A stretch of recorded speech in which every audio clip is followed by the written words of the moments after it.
Salut les gens, aujourd'hui je suis en bonne compagnie, je suis avec l'ami Mimile. Bonjour tout le monde. Alors on va se faire une petite série de vidéos dans les semaines qui arrivent et on va parler plus précisément de l'imprimante 3D. Parce que ça fait à peu près 2 ans qu'on a acheté notre première imprimante 3D, c'est celle qui est ici. Donc elle est à demeure chez le Mimile. Alors celle-là elle en a vu, elle en a sorti, vous verrez ça progressivement. Et puis donc ça c'est de la filament, mais Fred tu vas nous en parler un peu plus longuement. Puis après vous verrez d'autres bécanes qu'on a pris un peu plus récemment, qui font d'autres choses, donc notamment une en résine.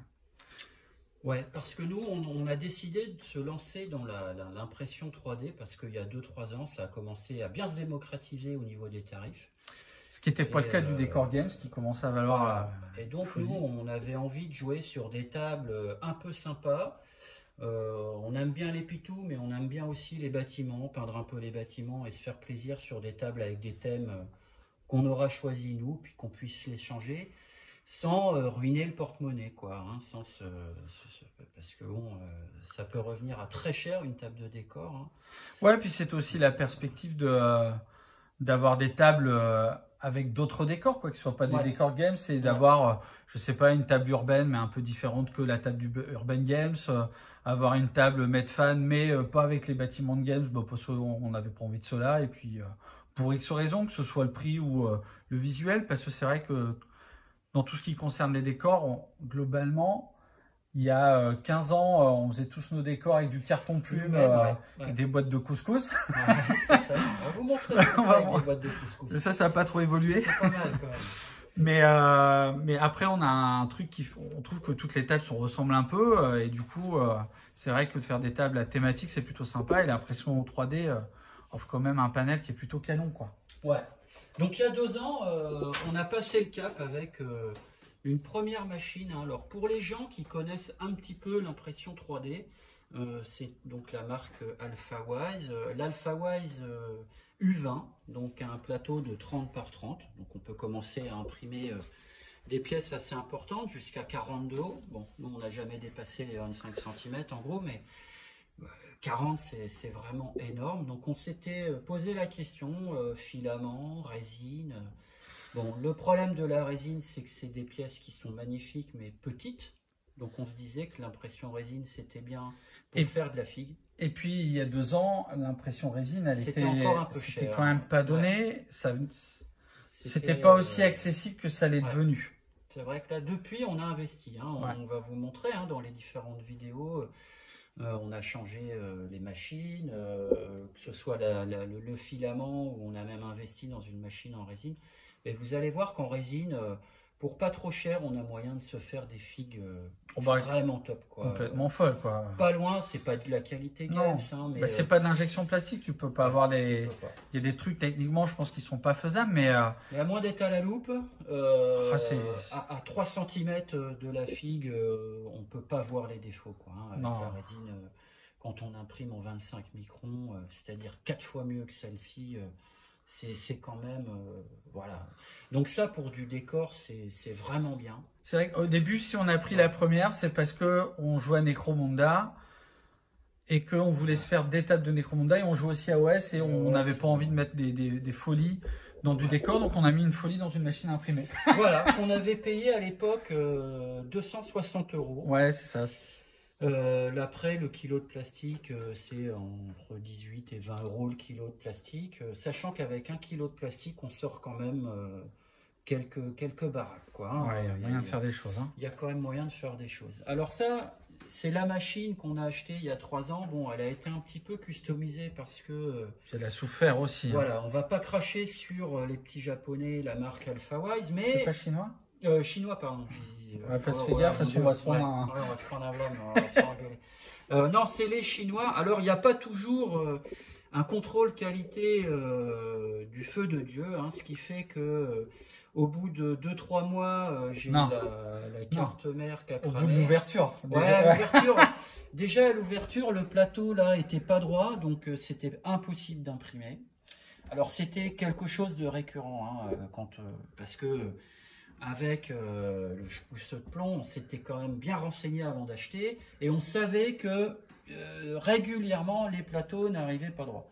Donc forcément nous on a acheté un plateau qui n'était pas droit. Donc la première chose qu'on a dû faire, c'est aller chez un petit revendeur de verre pour racheter un plateau. Bon, ça a coûté 4 balles, hein, mais n'empêche que le plateau était pas droit. Donc ça a été dès le départ et assez rapidement la carte mère a commencé à prendre feu. Donc j'avais beaucoup de fumée dans la maison.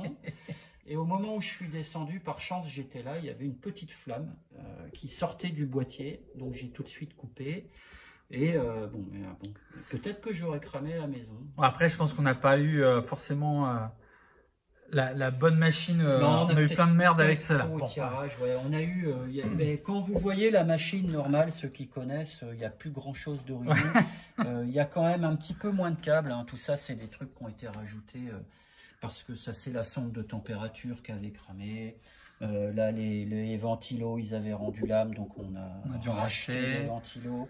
T'as une carte mère qui a flambé. Ouais, la carte mère qui a cramé, donc pareil, 25 balles.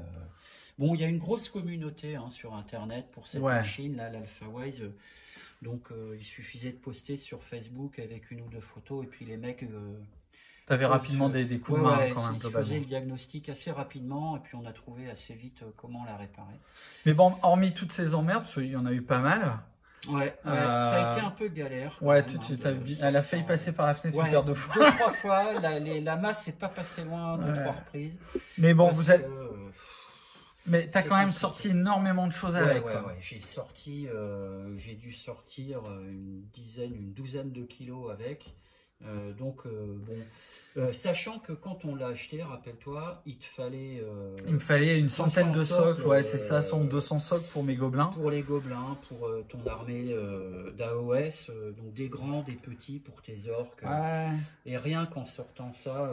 je crois qu'on avait fait le calcul, rien qu'en sortant les 200 socles, on avait rentabilisé la bécane par rapport au prix du socle Games ou même du socle moins cher, quoi. Donc déjà, on était déjà content. Parce que des socles de 160, ça coûte vite 4-5 euros la pièce, alors que ça revient à 50 centimes peut-être de l'imprimer. Donc on avait assez vite rentabilisé le truc quand même. Bon, puis toi, tu t'es pris quand même au jeu de la manipulation de la machine, des réglages, du logiciel. T'as pris un peu de plaisir aussi à manipuler tout ce merdier. Les premières pièces qu'on sortait étaient un peu moins quali que les dernières. Là, plus ça allait, plus on avait une impression. Là, avec toutes les modifs qu'on a pu amener. En fait, il y a quoi d'origine? Le cadran. Ouais, il reste l'armature peut-être. Si, ça. Les moteurs sont encore d'origine. Mais c'est à peu près tout. Ouais. La carte mère a été changée 2 fois. On a eu beaucoup de. Bon, on a eu des emmerdes. Mais en parallèle, elle a quand même imprimé énormément de choses, quoi. On va vous montrer dans une prochaine vidéo une table Necromunda qu'on a pu sortir exclusivement avec la machine là, et vous allez voir que franchement c'est pas mal, quoi. Non, ça rend quand même pas mal. Déjà, est-ce que tu pourrais montrer des... Alors, avant de vous montrer la table de Necromunda, on fera une vidéo à part sur cette table-là, je pense, parce qu'en plus elle est peinte. On va peut-être vous sortir des choses que... Bon, je pense que beaucoup de gens connaissent maintenant l'impression comme ça, mais on ne sait-on jamais. On peut vous montrer quelques décors, quelques objets que tu as sortis bruts, et puis après comment tu les as traités. Alors en fait, on avait décidé de prendre un Patreon sur Internet, sur Patreon, d'Ingus, 3D Forge, qui s'appelle. Il avait sorti beaucoup de décors pour Necromunda, pour AOS. Et donc ça, par exemple, c'est un décor qu'il avait sorti pour Necro. Alors là, il est peint, il est en noir, donc on verra peut-être pas très bien. Il est sous-couché surtout. Il est sous-couché, ouais. Mais on voit quand même que la qualité là du dragon, bon, franchement, là, quand on est à 30 cm... et puis on voit pas tant que ça les stries. Là, il y a eu un petit traitement. J'ai quand même passé un petit coup de mastic en bombe dessus. Mais ça fait quand même une pièce... qui est vraiment pas mal. Là, tu l'as traité, tu as fait une sous-couche noire dessus, donc il n'y a pas un... Il n'y a pas beaucoup de travail. Ça reste relativement brut. Ouais. Parce que le socle, là, enfin la pièce est quand même belle, ça fait 24 cm de... Ah oui, je ne sais pas si on se rend compte, mais... On se rend pas bien compte, si je pose ma patoune à côté, le décor, c'est quand même grande, c'est pas une petite pièce, quoi. Non, ça fait quand même une belle pièce. Puis là, il y a les petits feux. Alors, les petits feux, ils sont sortis comme ça. Hein. Là, il n'y a pas de traitement, il n'y a Ah, rien. ouais, Il y a juste une sous-couche blanche dessus. Donc, les pylônes, voilà. Ça sort comme ça. Donc, même quand on rapproche bien, hein, on voit de la strie un petit peu. Mais ça reste... Après, ça reste du décor de jeu. Donc, Voilà. on n'a pas forcément d'avoir un rendu forcément parfaitement lisse. Puis après, on va jouer avec ces stries-là par rapport à la peinture pour jouer autour et faire en sorte que ce soit Il y a moyen classe, de les planquer un peu en mettant des jus. Donc quand tu sors une pièce, il y a une espèce de, pas un socle, mais il y a déjà une base comme ça autour. Et après, il y a du taf. C'est-à-dire que ça, c'est une pièce brute. C'est un espèce d'escalier pour une des tables de nécro. Ouais. Puis une fois que tu l'as viré, tout ce qui, c'est le côté des barbages qu'on fait plus vraiment sur les figues aujourd'hui. Donc il y a quand même un peu de post-traitement. Ah ouais, il y a du taf. Hein, ouais. Pour tirer les supports. Alors quand on débute dans l'impression 3D, moi j'ai beaucoup souffert avec ça au départ. C'est pour les supports, savoir comment les mettre, savoir comment paramétrer les supports pour qu'ils tiennent suffisamment bien la pièce, mais qu'ils soient pas trop chiants à enlever. Parce que là, on voit par exemple qu'il y a des supports à l'intérieur ici. Tout ça, ça doit être viré pour donner, un aspect comme ça à la fin. Donc, on a quand même du boulot quand on a cette pièce-là. Bon, là, j'ai commencé à la peindre. J'ai mis quelques jus dessus pour commencer à la peindre. Mais autrement, on a des petites... ouais, tu avais sorti ces bâtiments-là qui étaient bien cool. Comme ça, et ça, bon... ça a un rendu, là ça c'est juste peint et trois brossages, quoi. Ouais, c'est ce que j'allais dire, celui-là tu l'avais sorti, on avait dû se faire une bagarre d'AOS, et nous on n'aime pas jouer du non peint, on s'était dit bon les décors sont cool mais on va quand même pas les poser sans avoir mis un coup de brossage dessus, donc ça c'est traité. Là il faudrait rebalancer quelques jus verts, forcer un peu des traitements, peut-être mettre un petit peu de métaux sur des ornementations ici et là, enfin il y a moyen d'aller vachement plus loin. Là c'est vraiment brut, hein. C'est sous-couche noire, gris, brossage gris, brossage blanc en avant-guingant, quoi. Donc, mais bon, l'idée c'était de la sortir, de la poser très vite sur la table et puis de poser nos petits pitous autour. Ouais. Et puis après, on peut sortir des pièces un peu plus grandes. Bah ouais, c'est parce que c'est pas collé, c'est normal. Monsieur. Donc ça fait toujours ça. Mais on arrive à des petits groutes comme ça qui sont bien sympas. Où là, il n'y a pas de traitement. Hein. Oui, là c'est brut. Là, c'est sorti brut. Ça sort comme ça. Ah, maintenant un peu plus pareil. Ça sort comme ça sur la table, quoi. C'est une belle gueule, hein. Ouais. T'en avais pas peint comme ça, toi, déjà? Si, mais tu l'as offert, c'est ça? J'en ai déjà peint 3, mais je les ai filés à des amis, quoi. Ouais. Donc pas à moi. Non, parce qu'on a acheté à 2. Non, c'est vrai que toi, t'en as pas encore. C'est vrai qu'après, il y a des gens pour des objets de déco, ou t'as des mecs qui sont fanats de certains univers, tu peux te sortir des objets sympas en déco et t'amuser en peinture ou pas, hein, parce que t'as des mecs qui vont les sortir avec... Parce que maintenant, tu as des fils de couleurs, tu as une variété dans les fils de couleurs et tu as des mecs qui sont même pas à les peindre. Hein. Ouais, tu as des fils bois, il y a des fils... C'est que Bertrand, sa fille, là, il lui a sorti une poubelle en forme de personnage, il lui a sorti avec un fil rose pétant. Ouais, c'est chouette. C'est super joli, quoi. Tu peux faire des objets pour tes gamins qui sont vraiment cool, quoi. Puis tu as l'autre petit Groot que tu avais sorti aussi avec celle-là. Le petit Groot qui est sorti avec celle-là. Bon, moins, un peu vénère, mais ouais. Ça dépend de l'heure de la journée, quoi. Il est rigolo. Alors là, c'est pareil, il est sorti comme ça. Là, c'est du brut. Il n'a pas été traité. Il n'est pas sous-couché, ni rien. Et qu'est-ce que tu fais quand tu traites, toi, sur du filament comme ça? Alors, on va vous montrer dans une prochaine vidéo. Hein. Je vais vous expliquer. Il y a moyen d'utiliser un mastic liquide. Alors, il faut rendre à César ce qui appartient à César. Hein, et c'est la personne de Polyworkshop. C'est une chaîne YouTube. Hein, j'avais regardé. C'est un type qui fait énormément d'impression 3D, qui travaille là-dedans. Hein, c'est son boulot. Et qui parlait du post-traitement. Et lui utilisait un mastic liquide en bombe. Et donc, on balance comme une sous-couche et après on ponce. Et des régularités quand on imprime en 0,1 mm, c'est-à-dire la meilleure qualité pour du filament. Un coup de ponçage et on voit quasiment plus rien, quoi. Ah, clairement, sur ce que tu m'as montré tout à l'heure. Ouais. C'est tout de suite très propre. On le voit sur le... On le voit ici, par exemple, où il n'y a aucune strie sur les ailes. Et ça, c'est juste un petit coup de ponçage, quoi. Ça m'a pris 5 minutes. Du coup, du papier à poncer. Je passe au 180 et puis après au 500 et ça donne ça et c'est propre. Ouais, c'est nickel. Ouais, ça c'est propre. Donc ça c'est tout ce qu'on a sorti avec, enfin pas tout ce qu'on a sorti, c'est ce qu'on peut sortir avec une Alpha Y20, donc une machine qui a 2 ans. Qui est peut-être un peu dépassé aujourd'hui par rapport à des bécanes qui sont à peu près dans les mêmes prix. La nouvelle qu'on vient d'acheter là, elle est un peu moins... je la connais un petit peu moins bien et on a des pièces qui sont d'un peu meilleure qualité quand même, où le post-traitement sera un peu moins dur. Et la machine paraît plus fiable que celle-là. Bon, encore plus maintenant. Alors celle-ci, elle faisait un bruit du diable. Ah ouais, c'est vrai. Ça faisait un bruit du diable. Et donc une des premières améliorations qu'on avait fait, c'était d'acheter ce qu'on appelle des sealant blocks. Alors ça se met sur les petits moteurs. Là, il y a une petite pièce ici qui est glissée entre les deux.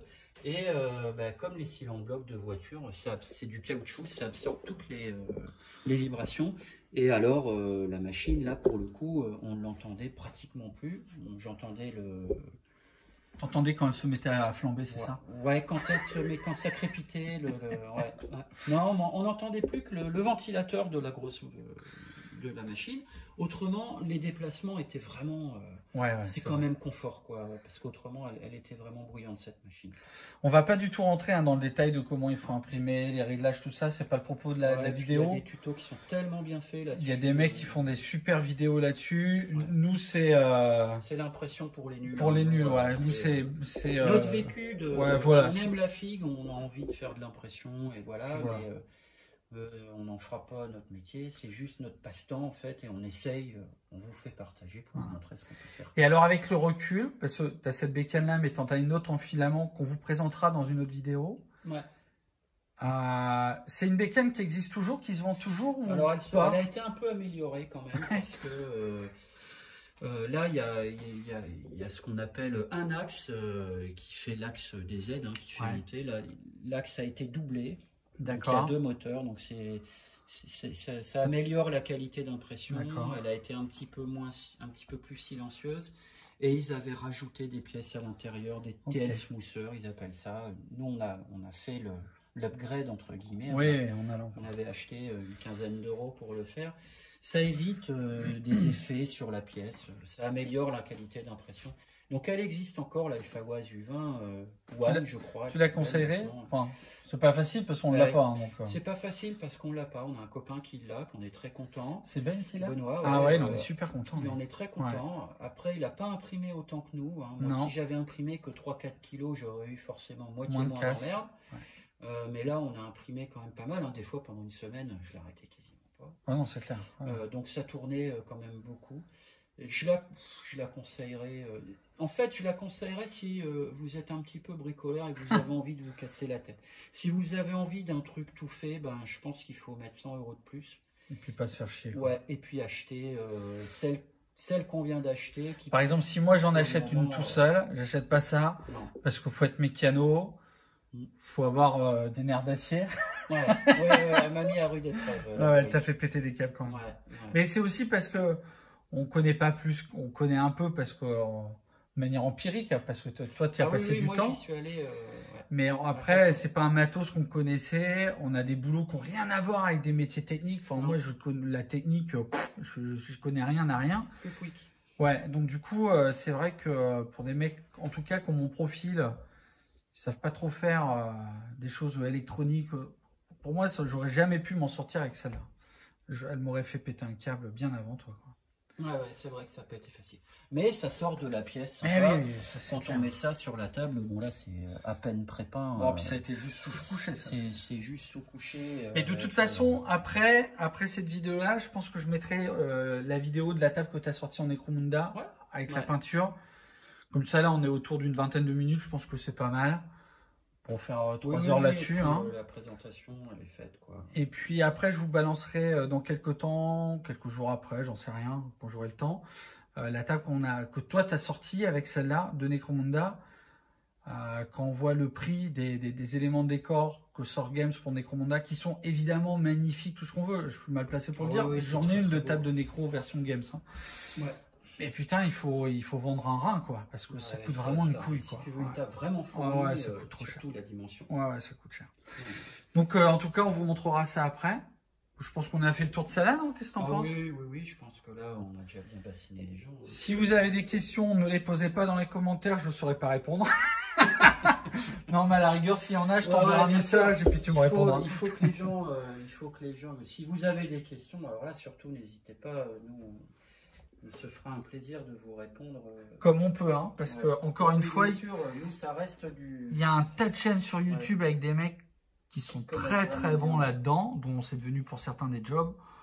Bon, je pense que vaut mieux, si vous avez des questions pointues, il y a plein de groupes Facebook, il y a plein de machins, je pense que c'est plutôt vers eux qu'il faut aller que vers nous, que les deux glandus qu'on a acheté une par hasard il y a 2 ans et qui sortent des conneries avec pour jouer au petit bonhomme.